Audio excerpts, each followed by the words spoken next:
Kasi inspiration, living exemplary. Lixabise Ixesha. Kuhloniphe ukuncinciza kwewotshi. Ungaprocrastinate. Ubekela amangomso into onoyenza namhlanje. Kuba imini yangomso asiyazi siphethele ntoni. Futhi kungekho nesiqinisekiso sokuba iyawufika imini yangomso sisaphila. Igazi lisabaleka ngaphakathi enyameni kuthi, nophefumlo lo wethu uyobusawutyhutyha phakathi kwemiphunga. uCarlsenberg uthi, ixesha lifana necurrency, yimali yobomi bakho. Yeyona nto kuphela onokuyisebenzisa ngendlela onqwenela ukuyisebenzisa ngayo, uyabe ngohlobo othanda ngalo. Kodwa ke ulumke xa ungayicwangcisi ukuyisebenzisa ngendlela efanelekileyo, hleze isetyenziswe ngabanye abantu ngendlela engakukholisiyo wena. uAlan Lakane uthi ixesha bubomi. uCharles Darwin uthi, indoda ichitha ixesha layo elinintsi ngokulimosha, ayifumani ixabiso kobu bomi sobuphilayo, iphila ubomi obungenamsoco, ububomi obungenanjongo ebambekayo. Ngoba ixesha linendlela yokusibonisa ezona zinto zibalulekileyo kobu bomi.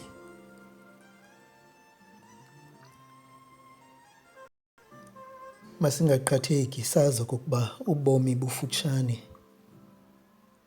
Akukho xesha lakushiya amagama abalulekileyo ungawathethanga ngexesha elifanelekileyo, ngakumbi xa uphuma ushiya abantu ngasemva.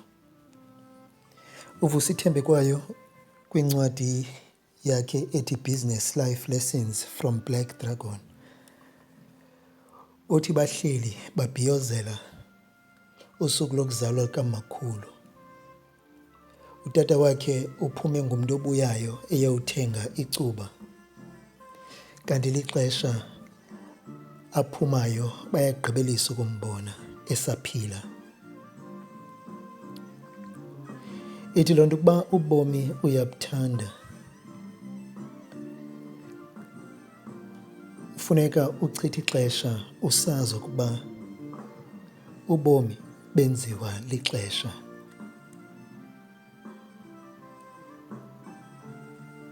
Ubomi busifundisa okokuba silisebenzise kakuhle, futhi sazi ukuba ngeli xesha sifunda ngobomi, ukubaluleka kwabo.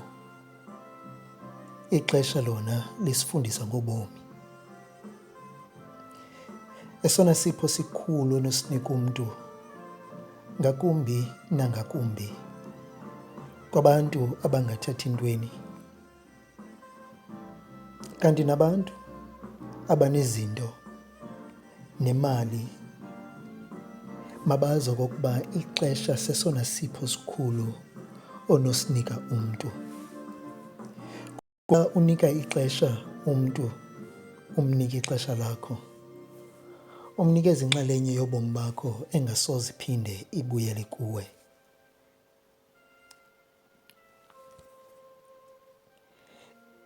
Incwadi yomlomo obomvu ithi yonke into ephantsi kwelanga inexesha layo.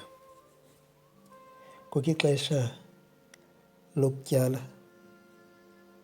ixesha lokuvuna okutyalileyo, ixesha lokuhleka, ixesha lokulila,